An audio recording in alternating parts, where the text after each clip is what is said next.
예레미야 44장 15절에서 30절을 함께 읽었습니다. 앞서서 애굽 땅에 사는 유다 사람들에게 예레미야가 하나님의 말씀을 선포합니다. 불순종한 유다 사람들에게 하나님의 심판이 있을 것이다, 그렇게 선포를 했는데 그 말에 대한 반응이 오늘 본문에 나오죠. 하나님의 말씀을 들은 백성들의 반응이 어떤 반응입니까? 바로 오히려 하나님의 말씀에 정면으로 도전하고 있는 것을 볼 수가 있습니다. 15절 보시면 그리하여 자기 아내들이 다른 신들에게 분향하는 줄을 아는 모든 남자와 곁에 섰던 모든 여인 곧 애굽 땅 바드로스에 사는 모든 백성의 큰 무리가 예레미야에게 대답하여 이르되, 예레미야에게 대답을 하는데요, 16절과 17절 보시면 내가 여호와의 이름으로 우리에게 하는 말을 우리가 듣지 아니하고 그랬어요. 네가 여호와의 이름으로 말한 것이 우리가 더 이상 듣지 않겠다.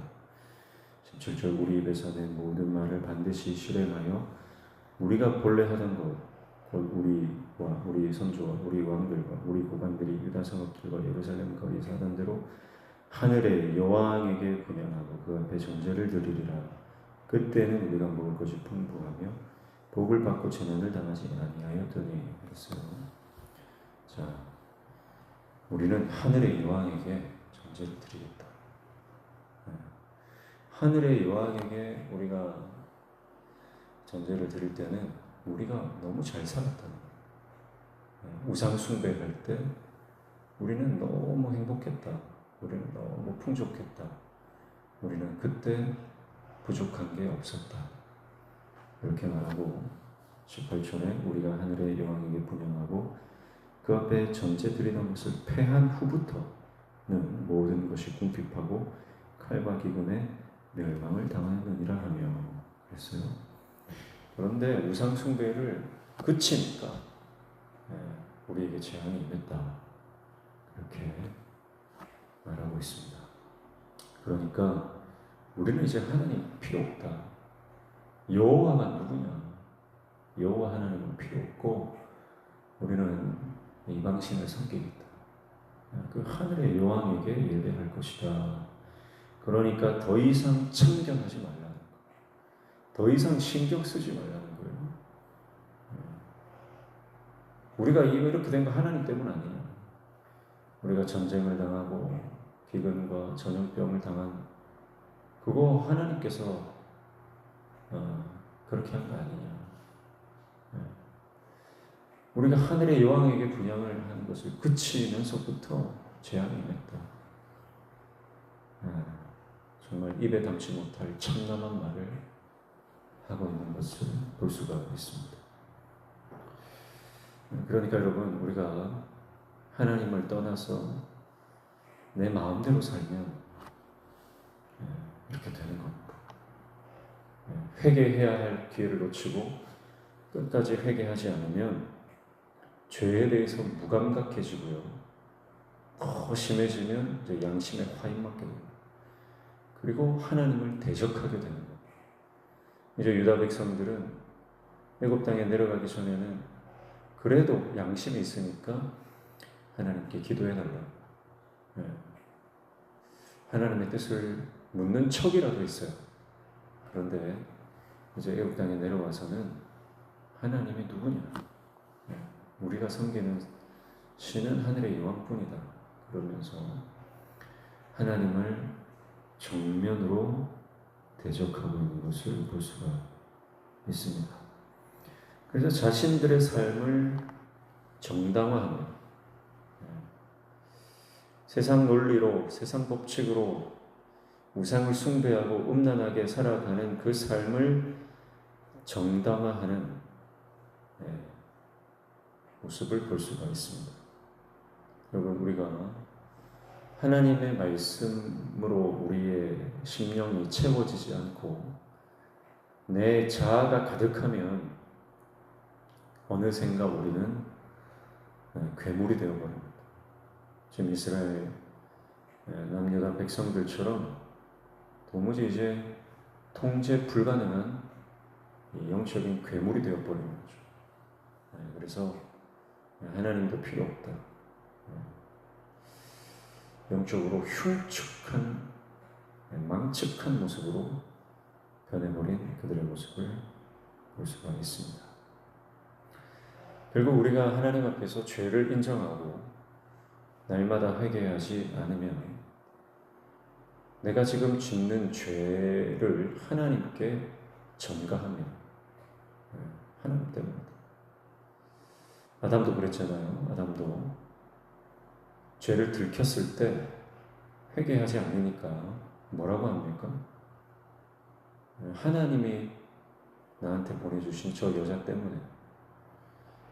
결국은 최종적인 책임이 하나님께 있는 거 아니냐, 그렇게 말하는 거예요. 하나님 때문에 내가 죄 지은 거지. 하나님이 저 여자 안 보내줬으면 내가 죄 지을 일이 없었다. 그런 해괴한 논리를 펼치는 것입니다. 이스라엘 백성들도 그렇죠. 재난의 책임을 하나님께 돌리며 자신들의 배교를 정당화하는 것을 볼 수가 있습니다. 하나님은 뭐라고 말씀하십니까? 하나님 마음이 어떻겠어요? 자기 백성이 하나님 앞에서 하나님 더 이상 필요 없다 그러고 하늘의 여왕에게 내가 이제 분양하겠다. 그 말을 들을 때 하나님의 마음은 너무나 참담할 것입니다.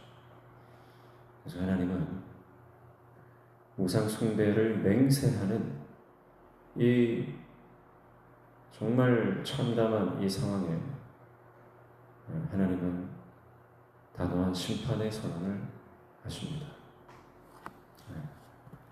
그래서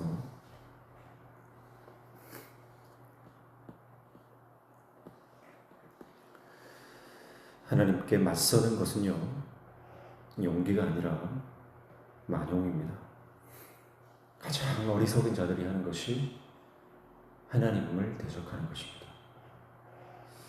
사랑하는 성도 여러분, 더 이상 회개할 기회가 없기 전에, 더 이상 회복될 희망이 사라지기 전에 우리는 회개해야 합니다. 회개하지 않고 회피하고 정당화하고 그러다 보면 우리가 죄를 사랑하게 됩니다. 죄를 사랑하게 되어버리면 더 이상 희망이 없어요. 그 죄를 하나님보다 더 사랑하고 있는 거죠. 오직 우리가 하나님께 가까이 하는 것이 복인 줄로 믿습니다. 그래서 회개는 부끄러운 게 아니고요. 회개는 정말 은혜입니다. 회개는 은혜예요. 내가 날마다 회개해야 합니다. 오늘 하루를 살면 그 하루를 마감할 때 내가 내 성질대로 살았는지, 내가 내 기분대로 했는지, 아니면 정말 하나님 말씀대로 살았는지. 회개하지 않는 인생은 죄와 연합하게 됩니다. 죄와 연합하고 하나님을 결국은 대적하는 거예요.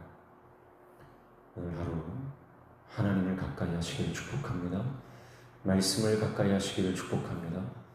그래서 오늘 하나님을 대적하는 인생으로 전락해버리는 인생이 아니라 하나님의 말씀의 사람으로 하나님의 영광을 드러내는 복된 하루 되시기를 주님의 이름으로 축복합니다. 기도하겠습니다. 하나님, 죄를 미워하는 마음을 허락하여 주시고 하나님 앞에 회개하는 회개의 영을 부어 주옵소서. 내 자아로 충만하여 영적인 괴물이 되어버리는 모습이 아니라 하나님 앞에 날마다 회개하고 순종함으로 하나님 쓰시는 귀한 종 되게 도와 주옵소서. 오늘도 주님 말씀 붙잡고 기도할 때 우리의 기도에 들어응답하여 주시고 내 삶의 모든 막힌 문들이 열려지는 형통의 은혜를 허락하여 주시옵소서. 예수님의 이름으로 기도하옵나이다.